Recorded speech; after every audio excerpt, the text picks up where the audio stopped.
네, YTN 라디오 생생경제 생방송으로 함께하고 계십니다. 조프로의 경제TV 시간입니다. YTN 경제부 조태현 기자와 함께합니다. 어서 오십시오. 네, 안녕하세요. 조태현입니다. 네, 먼저 시장 상황부터 정리를 좀 해주시죠. 간밤에 뉴욕 증시가 일제히 반등하는 모습을 보였어요. 우크라이나 사태로 최근에 주가가 좀 크게 떨어졌었는데 네. 아무래도 저가 매수세가 들어온 거 아닌가 이렇게 볼 수 있겠고요. 또 미국의 중앙은행인 연방준비제도가 다음 달에 기준금리를 0.5%포인트 크게 올릴 거다 이런 전망이 많았잖아요. 그런데 경제 불확실성이 커지면서 한 0.25%포인트 인상에 그치는 거 아니냐 이런 전망이 나온 점도 영향을 미친 것으로 보입니다. 네. 국내 증시도 따라서 반등을 했는데요. 사실 조금 오를 거라고 생각하긴 했는데 예상보다 조금 더 많이 올랐습니다. 러시아에 대한 제재 수위가 높지 않았고 추가 전면전이나 무력 충돌도 없을 거다 이런 기대감이 있었다는 분석이 나오고 있어요. 코스피가 1.06% 오른 2676.76이었고요. 코스닥은 이거보다 더 올라서 2.92% 올랐습니다. 네. 코스피 시장에서 외국인은 6거래일 연속 순매도를 이어갔고요. 개인들은 오늘은 소폭 순매도했습니다. 이전에 5거래일 연속 순매수했다가요. 기관이 2천억 원 가까이 순매수하면서 지수 상승을 이끌었습니다. 오늘 조금 오르긴 했지만 당분간은 변동성이 확대된 국면이 계속 이어질 거다 이런 전망이 많은데요. 네. 변동성이라는 거는 사전을 찾아보니까 바뀌어 달라지는 성질이라는 말이더라고요. 네. 주식시장에서는 오르내림이 크게 이렇게 있을 때 쓰는 말이기도 합니다. 네. 상당수 증권사들이 보고서를 내놨는데요.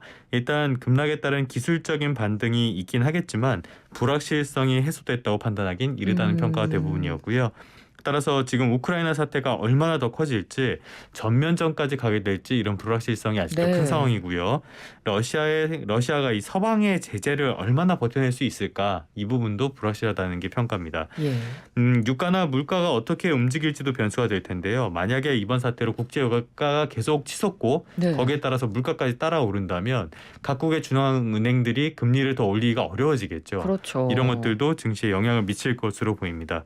그래서 확실한 점은 확실한 것이 아무것도 없다라는 점이라고 할 수 있겠습니다. 네, 알겠습니다.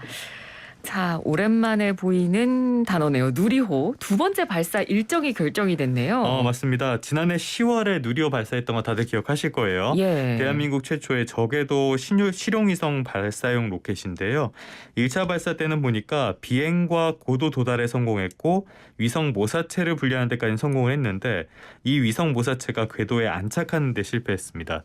그래서 당시에는 절반의 성공에 그쳤다. 절반의 성공이나 했다. 이 두 가지 평가가 나왔었죠. 네. 과학기술정보통신부가 조금 전에 발표한 내용인데요. 1차 발사 과정에서 나온 문제점을 보완해서 6월 15일에 2차 발사를 시도한다고 합니다. 원래는 5월로 예정을 했었는데 기술적인 보완 조치를 하는데 한 1개월 정도가 추가로 필요하다고 해요. 네네. 그래서 6월 15일인데 지난 10년 동안에 나로 우주센터 주변의 장마 시작일을 고려한 날짜라고 합니다. 예비 기간이 16일부터 23일까지 일주일 동안이고요. 최종 발사일은 예정일에 한 달 전에 열리는 발사관리위원회에서 확정한다고 해요. 네. 2차 발사가 연기됐으니까 올해 말로 예정됐던 3차 발사 일정도 내년 초쯤으로 연기될 것으로 보입니다. 네. 그러면 이번 발사 때는 어떤 보완 과정을 거치게 되는 건가요? 사실 여기서부터는 경제라기보다는 과학이기 때문에 그렇긴 합니다. 간략하게만 좀 설명을 드릴게요. 네. 저번 발사 때 문제가 됐던 게 3단부 엔진이 예상보다 빨리 꺼졌던 점인데요. 그래서 3단부에 실렸던 위성 모사체가 목표 궤도에 안착하지 못한 겁니다. 네. 근데 이게 헬륨 탱크에 고정 지지부가 풀렸기 때문이라고 해요. 그래서 이걸 강화할 방법을 마련했고 검토도 마무리한 상태라고 합니다. 비행에 예상되는 하중에 1.5배 정도 견딜 수 있게 설계를 변경했다고 해요. 네. 또 1차 비행 과정에서 취약점이 있었던 게 산화제 탱크 덮개라고 하는데 이 부분도 무게를 늘려서 보완했다고 합니다. 다시 경제 얘기로 돌아오면은 사실 바다나 우주나 상당히 무궁무진한 가능성을 가지고 있는 그렇죠. 영역이라고 볼 수 있습니다. 네. 특히 자원이 없는 국내 경제 기반을 고려한다면은 오히려 우주 개발이 지금 상당히 좀 늦은 상태다 이렇게도 볼 수 있는데요. 지난번에는 절반의 성공이었지만 이번에는 좀 온전한 성공의 결과가 나왔으면 좋겠습니다. 네, 알겠습니다. 기대를 해보도록 하겠습니다. 자, 이번에는 부동산 관련 소식인데요. 당연한 결과일 것 같기도 합니다. 워낙 요즘 집값이 계속해서 올랐기 때문에 네. 서울 아파트 시장에서 집을 사려는 사람이 굉장히 크게 줄었다. 이런 얘기가 나왔네요. 맞습니다. 최근에 좀 추세적인 측면이 있는데요. 한국부동산원의 자료를 분석한 결과입니다. 이번 주에 서울 아파트 매매 수급 지수가 87.3으로 나왔는데요. 네. 이게 2019년 7월 이후 2년 7개월 만에 가장 낮은 수준입니다. 매매 수급 지수는 100을 기준으로 보는데요. 이 100보다 낮으면은 집을 팔려는 사람이 사려는 사람보다 더 많다. 이런 뜻이라고 볼 수 있겠습니다. 네. 그러니까 서울 아파트 시장에서 팔려고 하는 사람이 훨씬 더 많아졌다는 뜻이고요. 15주 연속으로 100 아래를 기록하는 중입니다. 수도권 전체가 비슷한 분위기인데요. 경기도는 13주 연속이고 인천은 10주 연속으로 기준선에 미달한 상태입니다. 네. 한국부동산원에서는 주간 아파트 매매 동향도 발표를 계속하고 있는데요. 어제 그게 발표가 됐습니다. 오후 2시 엠바고였는데 이번 주에 전국 아파트 값이 0.01% 하락했습니다. 계속 오르다가 보합세를 보이다가 결국에는 하락세로 접어들었는데요. 이게 2년 5개월 만에 하락세 전환입니다. 네. 올해 들어서는 그나마 지방 집값이 조금 더 많이 오르는 편이었는데 지방 아파트 값도 1년 9개월여 만에 보합세로 돌아섰습니다. 그렇군요. 그러니까 집을 사려는 사람이 크게 줄고 그런데 매물은 점점 늘고 집값도 조금씩 떨어지는 모습을 보인다. 참 이런 상황으로만 보면 확실히 좀 부동산 시장 분위기가 달라졌나 싶거든요. 네, 네. 일단 달라진 건 맞습니다. 예, 작년에 워낙 과열이 됐었기 때문에 네. 이 부분에 있어서는 좀 진정 양상을 보이는 건 맞는데요. 몇 가지 배경이 있습니다. 일단 정부가 지금 가계대출이 우리 경제의 최대 시한폭탄이라고 이야기를 하잖아요. 그래서 정부가 지난해 하반기부터 좀 강력하게 가계대출을 통제하기 시작했습니다. 강력한 규제도 도입을 했고요. 집을 자기 돈으로 사는 사람은 거의 없죠. 그럼요. 대부분 네. 빚을 내서 집을 사게 되는데요. 네. 이렇게 강력하게 가계대출을 통제하니까 어찌됐든 강력한 그 규제에는 반드시 풍선 효과가 나와서 상당한 부작용도 있긴 하지만 어찌됐든 집값의 오름폭은 주춤할 수밖에 없는 상황입니다. 또 하나는 기준금리 인상입니다. 어제는 동결했다고 소식을 전해드렸는데요.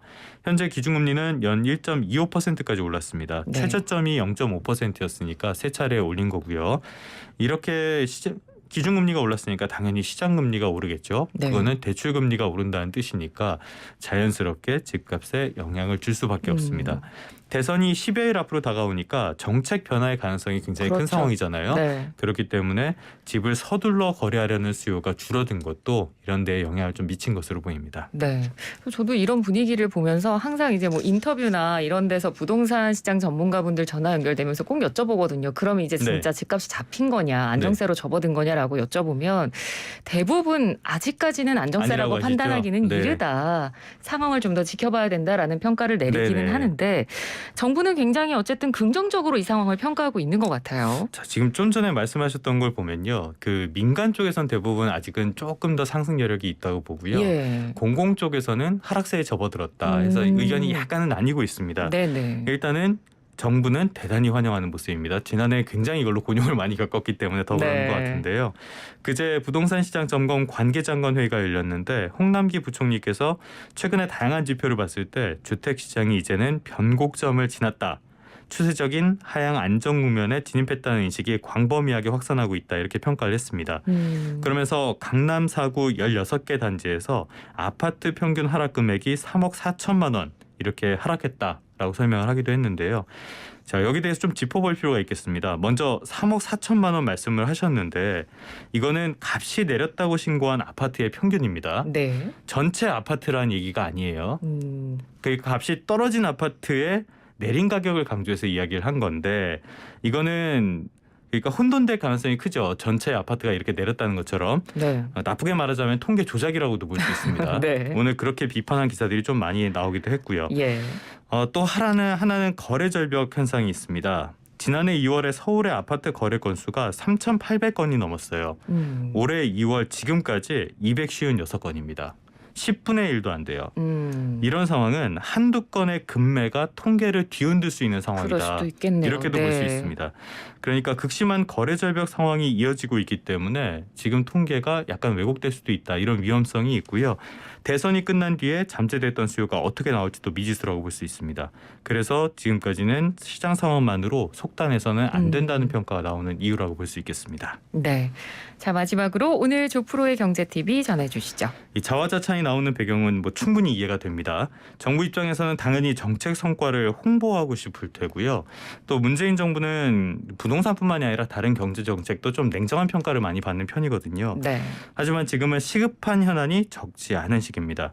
이 페이스북 하거나 자화자찬하는 이런 시간에 실효성 있는 정책을 고민하는 게 더 좋을 것 같은데요. 그런 측면에서 홍보보다 중요한 건 실체다. 이렇게 말씀을 드리겠습니다. 네, 오늘 말씀 잘 들었습니다. 고맙습니다. 네, 감사합니다. YTN 경제부 조태현 기자였습니다.